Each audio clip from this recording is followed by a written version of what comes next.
How's it going, Eliminators? Today I'm going to be showing you how to change the belt on a Craftsman Walk-Behind Trimmer.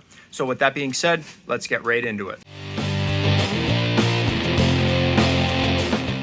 All right, so today in the shop I have this Craftsman 22-inch walk-behind trimmer that was featured on this channel many years ago. I'll link that video in the top right of the screen so you guys can check that out. But one of the main issues my customer would always seem to have is he would be using this and he would run into things right near the carburetor where the governor spring bracket goes, and it would end up pushing that bracket in, thus lessening the tension on the governor spring, which would then lower the engine's RPM. So I believe in that last video we did many years ago, all we had to do was a quick governor adjustment. But this year it's in for a belt replacement, so I'm just going to be filming that. These things are super easy to work on, so let's get right into it. So the first thing we have to do on this machine here is pull off the guard that sits on the top here. There is a little Torx screw on this one. It is snapped, unfortunately. It seized into this lower aluminum piece there, but there's a little tab on the backside there, and you can just lift that up and pull that off. Now, with the trimmer flipped back onto the handlebars there, this thing kind of looks really complex, but I can assure you there's only like 6 bolts and screws that have to be removed, and this whole bottom piece drops off and you can replace the belt super simple. So first off, there's going to be 2 3/8 screws on either side, and then there's going to be a 5/16 screw in behind the tire, and that just holds the lower plastic piece onto the back there. So 6 in total. We're going to start to remove them. Now, as for these 5/16 screws, you can actually just move the wheel and get to them with a 5/16 screwdriver here, so that works pretty good. Now, all of the screws are removed except for the top 2 3/8 screws here. I've just left them loose so that I can pivot the whole thing here, and then we're just going to take these out by hand. And then once you get that loose, this whole thing will drop down. Now, what we're going to do is we're going to unloop the belt from the pulley here, and then we can just completely remove the pulley assembly and the trimmer head.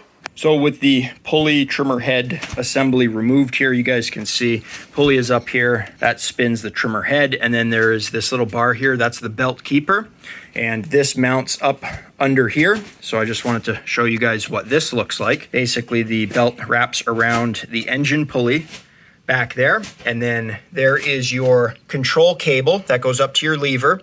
So when you pull that, it completely twists this idler here, and then here's our return spring, and all of the pulleys seem to be spinning very free. Even when the RPM was set to right around 3,300, the manual states 3,500, but on these old Briggs L-head engines, 3,500 is pretty excessive, guys. Normally I'd run them around 3,250 plus or minus 50. So we have this one set to 3,300 RPM, and the trimmer head under no load spins up nice and fine. Everything runs smooth. But once my customer starts digging this into some long grass, well, then he gets slippage. So we're going to replace it. All right, so next up, in order to get the belt out of the tension pulleys here, these are your idlers, there's a flat and a V. We have to remove this 3/4 bolt, and there's a 9/16 nut up at the top that we're going to remove. Then we could just spin this plate out of the way, drop that belt down. So with the nut off, we can pull the shoulder bolt down. A little spacer goes to the top there. You just pull that right out. Clean that up after, and then the belt should slide out of there. Now, the only problem here is going to be the crankshaft comes so close with the bolt there to the axle. I've removed the cable. That just hooks up to this slot here. There's a spring back to a cable. Once again, using the BS small engines cable removal tool. That's simple enough. Pop that. Pulled that out because the conduit, the plastic up at the top, is cracked. I'm gonna have to replace that as well. But this belt doesn't look all that bad. It may have stretched. I'm not too sure. The only way I'll know is if I remove it and measure it and compare it to this brand new STENS belt here. And that is an OEM Husqvarna, or AYP, 532-185-476. I peeled back the sticker so you could see that. The original Craftsman number is a 185-476, and the STENS number is right there, 266-147. Now the axle here is held on by these brackets, and they just have two 1/2-inch self-tapping screws going into them. Removing one bolt is all you need, and that's enough room now to come in here and slip that belt out. Okay, so these are both raw edge belts. I wanted to show you guys the difference. So this is the old belt and the new belt is on the inside here. So that's considerable. It does have quite a bit of wear to the old belt. Once again, 3/8 by 43 inches. We can move on to the cable. I can show you what happened there. I'm gonna have to get a cable on order. So these cables here, they just pop into a hole and they go onto the side of the handle. And what happens, especially when these things get older, is when you go to engage your lever up top, which I have over there, that just pops out, these start to pull out of the handle. And what I ended up doing was putting some tape on it, but I didn't realize that there was a small split. It wasn't that big, but there was a small split in the conduit from this thing, I guess, stretching like that over the years.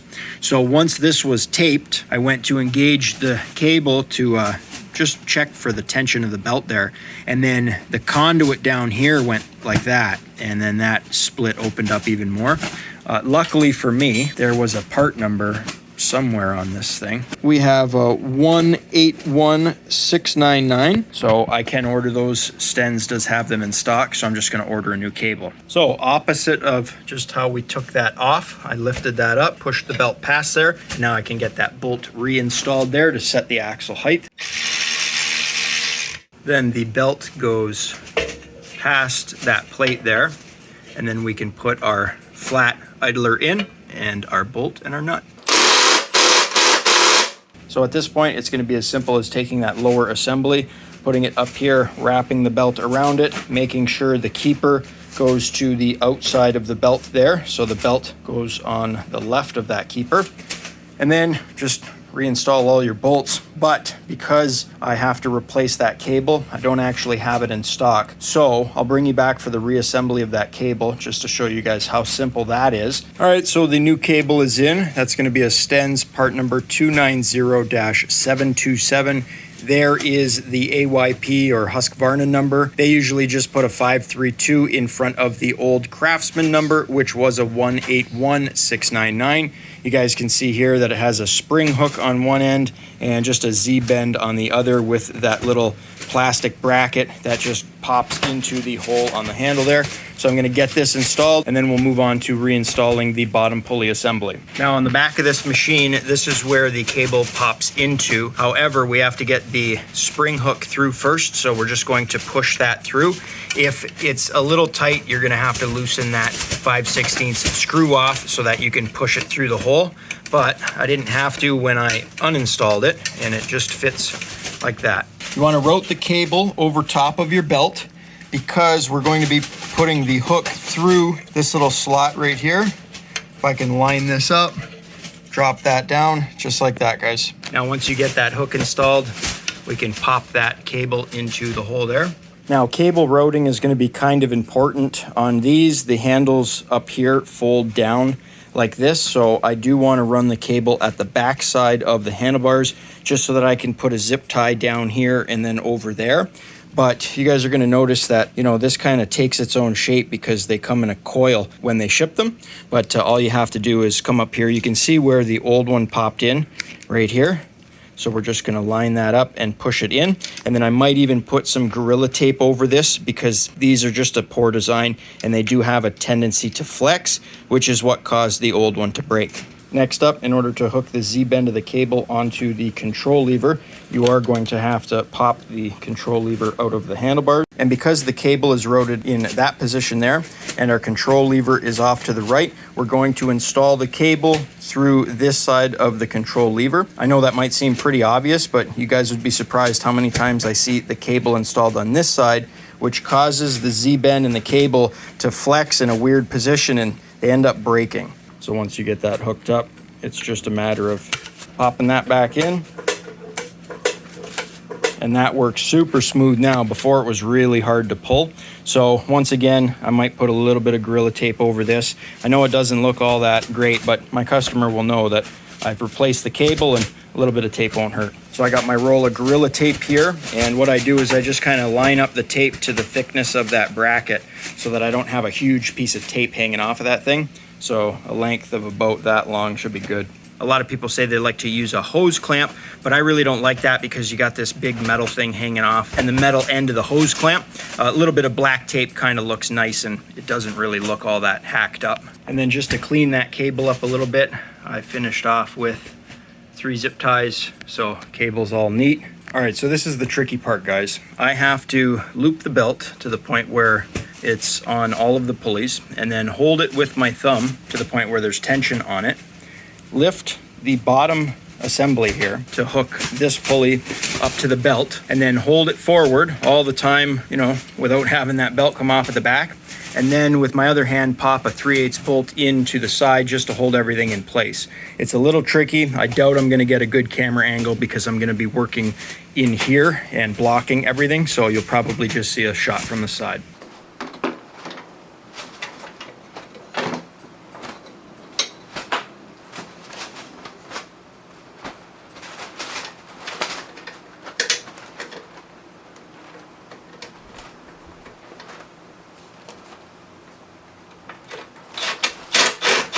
So I'll get the rest of these bolts tightened up.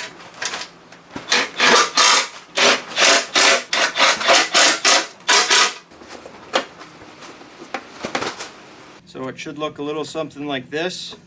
I'm doing this with both hands.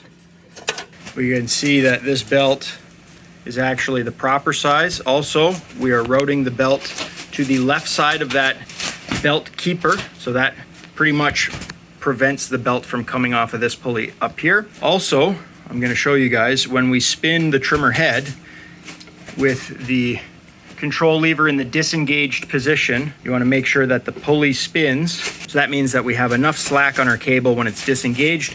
So with a clamp on the control handle, when I spin the trimmer head now, you guys can see the crankshaft back there is spinning. So belt is tight. He's going to get way more tension off of this, and basically when he goes into some long grass, the belt isn't going to be slipping, so he's actually going to be cutting it instead of just further wearing down that belt. So I'm using the Induction Innovations Venom HP to heat up that little screw there, and it looks like it's starting to move. Almost there. So as for the screw that was broken, you guys saw that I was able to extract it using a little bit of heat. And I found a coarse thread number 10 screw. This is a red Robinson, obviously. The big thing was I couldn't find, I think it was a number 10 by 24 thread per inch or something. It was a real fine thread. So what I did was I just got this screw, drove it in, it re-tapped the aluminum on the bottom assembly there, and this will work just fine. All right guys, let's see if we can get this thing to start. Control cable, throttle lever forward, that's separate. Prime that thing about 3 times.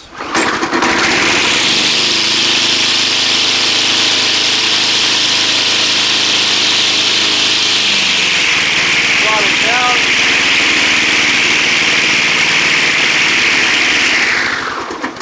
Shut it off by pulling the throttle cable all the way back. Release the control lever. That thing's done, guys. Well, that's going to wrap up today's video. Just a quick one on this Craftsman Walk-Behind Trimmer. But with that being said, if you guys enjoyed today's video, think about leaving me a thumbs up. You know, it really helps me out. You can click here to subscribe and click over here to watch one of my previous videos. I upload every single week, so be sure to stop on by next week, check channel for new content. And as always, guys, thanks for watching.